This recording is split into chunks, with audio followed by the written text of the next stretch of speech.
Labi, tātad emocionāla ēšana, paldies par pieteikumu moderatorei, un jāsaka, ka tiešām mēs varētu runāt arī par emocionālu nēšanu, bet skatīsimies, cik daudz mums būs laiciņu, vai mēs pie tā tiksim šodien. Tātad, kā jums šķiet, vai emocionāla ēšana ir diagnoze? Klasifikatorā sastopam ārstus, palūkšu un nereaģēt. Dzirdu jā. Vai ir kāds nē, dzirdu vienu nē, kurš sola vairāk labi. Jā, patiesībā ir tā, ka,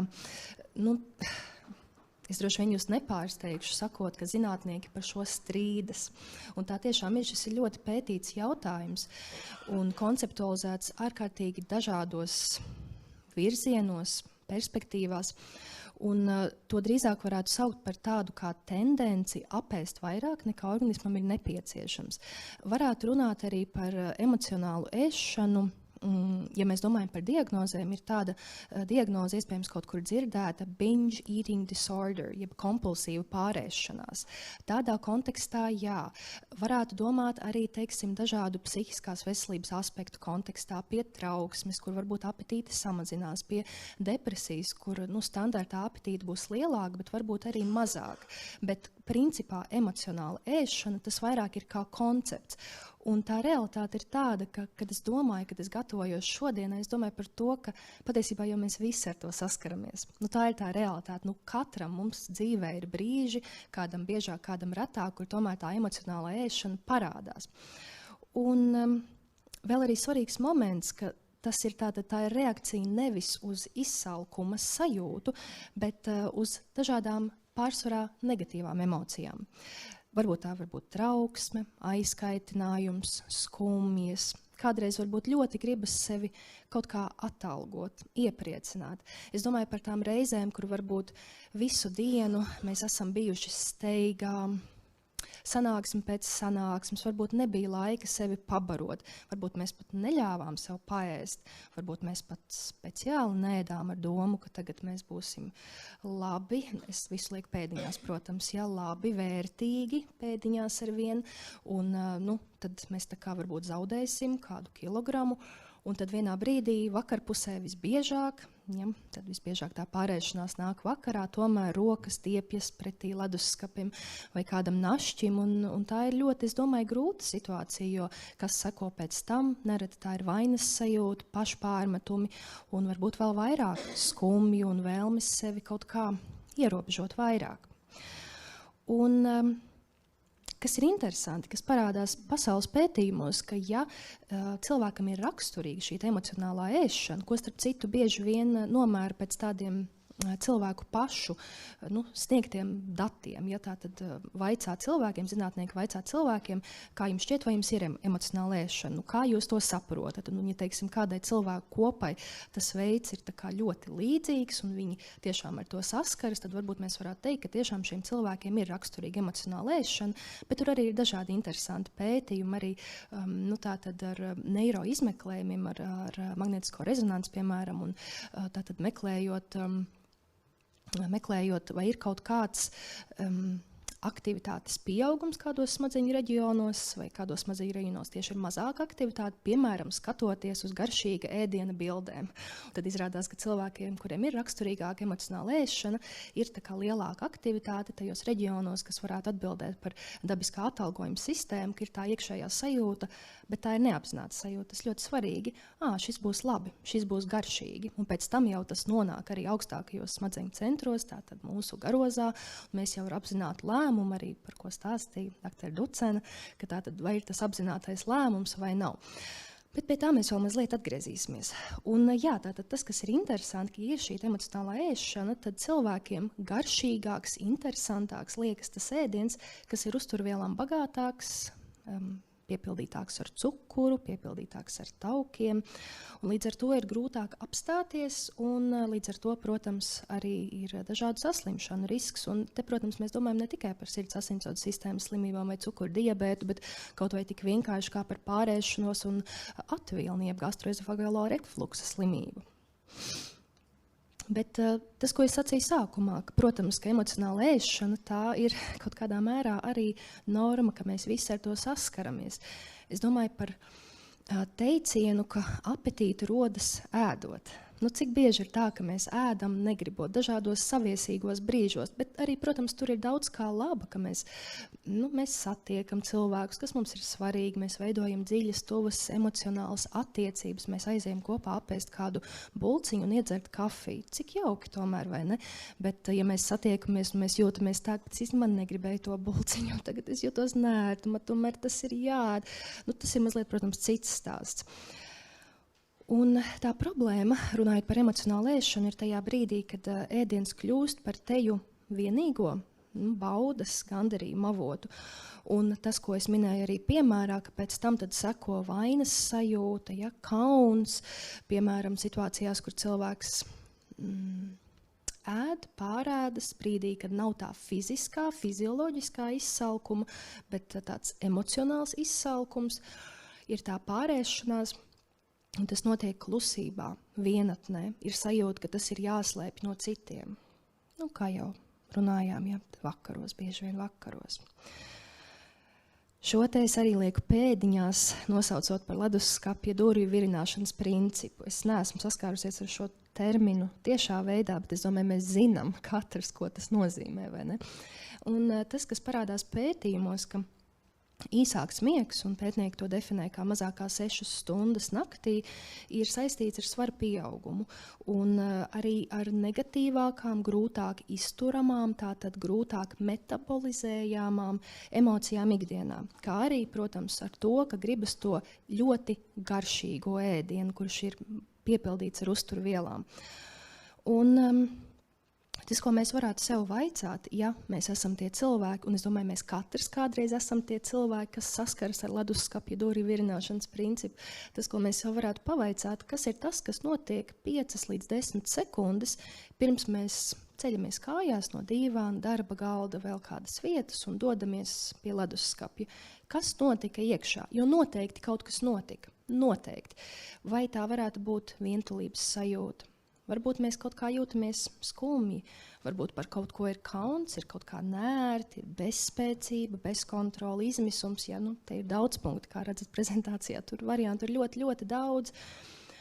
Un tajā pat laikā varētu arī domāt par to, ka, ja emocijas tiek apēstas, protams, ārkārtīgi pārnestā nozīmē, tad vai mēs patiešām zinām, kuras tieši ir šīs emocijas, ko mēs savā ziņā apēdam. Un te es gribētu mazo atkāpi par tādu konceptu kā aleksitīmija. Es jums apsolu, ka šis un vēl pēc tam vēl viens slaids, tie būs tādi sarežģītākie slaidi manā prezentācijā, pārējais būs tāds viegls un domājams. Tātad aleksitīmija tās ir grūtības izšķirt, saprast, nosaukt, atšķirt dažādus emocionālus stāvokļus. Tātad es kaut kā jūtos, bet es nevaru pateikt kā. Vai arī es pat zinu, kā es jūtos, bet tad viens būtu, ka es pat vispār nezinu, kā es jūtos, bet otrs tātad būtu, ka es zinu, bet es nespēju par to pastāstīt. Un es domāju, ka šāds apjukums arī tā patiesībā ir, norma. Mēs katrs kādreiz jūtamies apjukuši par to, kā mēs jūtamies. Protams, tas ir normāli. Bet tādā grūti izturamā, traucējošā veidā, ka tas ietekmē arī citas dzīves sfēras, tad varētu būt aptuveni katram 10. cilvēkam, un interesanti, ka aptaukošanās gadījumā tad, krietni biežāk, bet arī dati ir ļoti dažādi atkarībā no tā, kāda ir tā populācija, kas ir tie cilvēki, kas ir uzrunāti. Un tātad emocionāla ēšana un pārēšanās cilvēkiem ar aptaukošanos daļēji, ar uzsvaru uz daļēji, varētu tikt skaidrot ar šo te aleksitīmijas fenomenu. Un tātad pirmais punkts, ja mēs domājam, ka mums ir emocionāla ēšana, vispirms es domāju, mēs varētu mēģināt apzināties, mēģināt saprast, kā īsti mēs jūtamies. Kā mēs jūtamies tajā brīdī, kad mēs dodamies pie leduskapja, vai tad, kad mēs ēdam tajā brīdī, kad mēs neesam izsalkuši, kad tas nav tas fizioloģiskais izsalkums. Un kādreiz, pavisam primitīvi patiesībā uz šo raugoties, kādreiz var palīdzēt tādas lietas kā emociju un sajūtu apļi. Ja mēs apjūkam, kā mēs jūtamies, neviens jau nav aizliedzis. Vienkārši paskatīties, piemēram, šādā aplī vai kādā citā, kas jūs vairāk uzrunā. Un tas, protams, nav tikai par emocionālu ēšanu, bet vispār dažādiem dzīves brīžiem, jo kopumā emocionālās inteliģences uzlabošana, mūsu pašu sajūtu apzināšanās ir prognostiski ļoti labvēlīgs faktors, ārkārtīgi dažādās dzīves sfērās, ne tikai domājot par emocionālo ēšanu. Un, protams, ir ļoti dažādas teorijas, kā uz šo raugās. Tātad viens no virzieniem varētu būt, ka ir tāds kā iekšējo un ārējo signālu sajaukums, kāpēc tad cilvēks nonāk pie emocionālas ēšanas un pie pārēšanās, ka tātad ir šī reakcija uz dažādiem ārējiem signāliem, ja, gan tātad smaržām, gan arī, protams, vizuāliem signāliem. Un te ir tas piemērs, vai ne, par to, ka mēs esam pāēduši, bet tomēr ir kāda beķerei pa ceļam, ja, vai varbūt kāds, kaut kas, ko mēs ieraugām vai sasmaržojam, vai, piemēram, dodamies cauri lielveikalam, mēs esam pāēduši, mēs liekam kaut ko savā grozā, bet kaut ko mēs sasmaržojam, tiešām kanēļmaizītes, kaut kas, kas katram ļoti, ļoti var būt, katram savs, kas garšo, iespējams, ka tā roka sniedzas, vai ne, pēc tā garšīgā. Un ka tā tad ir šī reakcija uz ārējiem stimuliem, nevis tā ir reakcija uz iekšējiem stimuliem, nevis tā ir reakcija uz apetīti, ja, vai sāta sajūtu. Un vēl viens virziens, kurā tad varētu raudzīties, bet šīs tiešām ir teorijas, tāpēc, ka tā realitāte ir tāda, ka katram cilvēkam tas stāsts ir drusciņi atšķirīgs, un patiesībā katram arī ir vērts meklēt to savu individuālo stāstu. Bet, ja mēs tādā psihoterapeitiskākā, psihosomatiskākā gaismā uz šo raugāmies, tad virziens varētu būt, ka tā tad pārēšanās daļai cilvēku mazina stresu, mazina trauksmi. Un it īpaši tad, ja cilvēkam ir arī raksturīgs šis aleksitīmijas fenomens, ja ir grūti nosaukt vai apzināties savas sajūtas. Un tā grūtība jau ir tajā, ka ir kā tas sākuma piemērs, vai ne, par to, ka visu dienu cietos, vakarā pārēdos, ka ir šī atturība, kas tikai patiesībā veicina gan fizioloģisku, gan arī tādu psihisku, tādu sajūtamu stresa līmeņu kāpumu, un kas notiek beigās, kontroles zudums, tāpēc, ka liekas, rīt saņemšos. Varbūt saņemšos no 1. datuma, un ideāli, ja 1. datums iekrīt pirmdienā. Es domāju, mēs katrs esam ar to saskārušies. Vismaz, ja ne ar ēšanu, tad par kādu citu ieradumu maiņu, tas taču ir tik cilvēcīgi. Pavisam īsi pieskarsimies idejai par pārēšanos kā atkarību emocionālas ēšanas kontekstā, bet tiešām īsi. Un šis ir tātad tas otrs sarežģītais slaids, ko es jums solīju. Tiem, kuriem nav pārāk liels vēlmes iedziļināties neirobioloģijā un neirofizioloģijā, tad vienkārši viens vārds – dopamīns, kas, es ticu, visiem ir zināms. Tātad interesanti ir tas, ka ēdiena atkarībai ir saikne, atkarība jau atkal pēdiņās, ir saikne ar dopamīna sistēmu, ar dabiskā atalgojuma sistēmu, ka tātad, ja ir šī emocionālā ēšana, izmainās ēšanas uzvedība, mainās arī regulācijas mehānismi un mainās tātad atalgojuma sistēmas darbība. Ja, tas ir tātad doma par to, ka mūsu ķermenis mūs ļoti vienkāršotā veidā, tātad stāstu jums, atalgo mūs neirofizioloģiski par to, ka mēs darām lietas, kas mums ir jādara. Paguļam, pāēdam, pasportojam. Bet šī sistēma mainās. Vai kļūst mazāk jūtīga pret kādiem stimuliem vai vairāk jūtīga, un mainās arī emocionālās reakcijas. Ja mēs tam visam pieliekam klāt biopsihosociālo modeli, ja, tātad visu no dažādiem aspektiem, tad tur jau tas stāsts ir ļoti komplekss patiesībā. Bet tas, ko saka pētnieki, ka kompulsīva ēšana un hroniska pārēšanās, ja, tātad, ja emocionāla ēšana ir saistīta ar šo hronisko pārēšanos, tad šī uzvedība atgādina atkarības no vielām uzvedību. Bet, protams, tas nav tas pats, tur ir savas līdzības.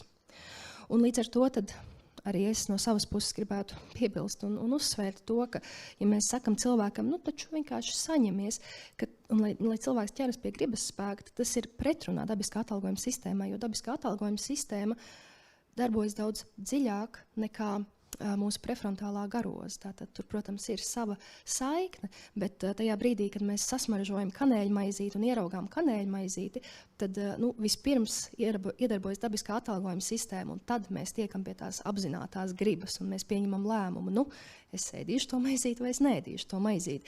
Un te es domāju arī par refleksiem, tāds vienkāršs veids, kā uz to paraudzīties būtu, ja mēs pieskaramies pie gludekļa, mēs jau nedomājam, ir karsts, ja, pie karsta gludekļa, es tagad atraušu roku, tas vienkārši notiek, ja. Ka tas nav tikai par gribas spēku, tas ir daudz dziļāk, daudz plašāk. Ko tad mēs varam darīt? Ko tikai mēs varam nedarīt patiesībā? Bet ja tas viss būtu tik vienkārši. Uzspiedu, es ceru, ka neviens vēl neizlasīja. Jā, es aši pavaicāšu, kā jums šķiet, kā atšķiras emocionāls no fizioloģiski izsalkuma? Kāds ir emocionāls? Labi, sāksim fizisks. Kāds ir fizisks izsalkums? Vēders burkšķi, jā, brīnišķīgi. Fiziski slikti, jā. Simptomi, jā, fiziskie simptomi, jā, paldies, jā, tātad tas, ko es gribētu šeit ieskicēt, ka tas ir tāds pakāpenisks process, tieši tā fiziskā sajūta un tā vēdera burkšķēšana visdrīzāk nav tā kā un ir. Tas notiek pakāpeniski. Varbūt mēs uzreiz to nepamanām, kas arī gadās, vai ne? Bet tas notiek pakāpeniski. Savukārt emocionāls izsalkums veidojas patiešām pēkšņi. Tā sajūta ir, man vajag to kanēļmaizīti tagad un tūlīt. Un prātā mēs burtiski jau uzzīmējam to kanēļmaizīti, kas stāv leduskapī, un mēs jau dodamies pakaļ. Protams, bieži vien tas ir saistīts ar konkrētu garastāvokli. Tātad tas, ko varētu darīt, varētu vispirms vaicāt, kā es jūtos, meklēt, domāt par to. Un arī es domāju, ka tā ir tāda apzināta izvēle, apzināts lēmums, ko mēs tiešām varam ietekmēt ar savu gribas spēku, kā mēs pieņemam lēmumu par sevi rūpēties, būt maigi pret sevi. Tātad mēs varam sev pavaicāt, kas tad ir tie citi veidi, kā es varu par sevi parūpēties, ne tikai ēst tad, kad es neesmu izsalkusi. Kas varētu būt veidi, kā par sevi parūpēties? Gulēt, pastaigāt, mūzika, dziļa elpošana, fantastiski, paldies jums, jā, ir ļoti, ļoti daudz, tieši tā kādam tā būs pastaiga, joga, apzinātības prakses, kam starp citu tiešām ir liela pierādījuma bāze, kādam citam varbūt tiešām uzliks plati vai ieslēgs austiņās mūziku, katram savas vēlmes. Un kāds cits varbūt meditēs vai aizies uz sporta zāli vai varbūt piezvanīs kādam tuvam cilvēkam, ar kuru sen nav runāts, jo patiesībā tas ir bieži vien emocionāla ēšana, bieži vien ir par vientulību un par vēlmi veidot tuvas un siltas attiecības ar cilvēkiem mums apkārt. Tāpat arī, protams, bāzes lietas, neaizmirstam par miegu uzlabošanu, stresu, protams, arī domāt par šīm lietām, izglītoties, uzzināt par to vairāk, starp citu arī palīdz. Protams, nepārsteigšu jūs, psihoterapija var palīdzēt, bet skaidrs arī, ka ģimenes ārsts, endokrinologs, kardiologs, gastroenterologs atkarībā no situācijas un simptomiem, protams, arī uzturas speciālists vai dietologs atkarībā no situācijas. Un pati pēdējā lieta šodienai, tātad, kad jāvēršas pie speciālista, pirmkārt, ja ir bažas par savu veselību, ir kaut kas satraucošs, ir simptomi, es domāju, ka tas ir jāuztver nopietni. Mēs esam pelnījuši saņemt palīdzību, ja mēs jūtam, ka kaut kas nav kārtībā. Tā kā tas kā tāds pirmais signāls. Un tad dažas lietas, ko varbūt varētu ieskicēt, protams, jau atkal atkarībā no individuālā stāsta, bet tomēr, kas ir svarīgi, piemēram, ja ir nekontrolēta pārēšanās, it īpaši, ja pēc tam ir vainas sajūta vai arī ir tāda nepārvarama tieksme ēst tikai vienatnē. Vai arī, ja mēs nejūtam sāta sajūtu vai nejūtam izsalkumu sajūtu. Arī, ja mums vienkārši rodas bažas, iespējams, ka emocionāla ēšana kaut kur ļoti klātesoša katru dienu, vēl kombinācijā ar citiem simptomiem, vai straujas svara izmaiņas, ēšanas traucējumi, citas sūdzības, protams, trauksme vai nomākts garstāvoklis. Vai arī šis vēl būtu atsevišķs stāsts, bet arī, ja dzīvē ir bijušas dažādas grūtas, traumatiskas pieredzes, arī tas patiesībā ir saistīts ar pastiprinātu emocionālu ēšanu un arī ar lielākiem, starp citu, aptaukošanās riskiem. Protams, arī ja grūtības ar fizisko veselību, tā kā patiesībā situācija ir ļoti, ļoti daudz, un šī tātad simboliskā ceļa maize, šis attēls. Paldies jums! Tas arī viss.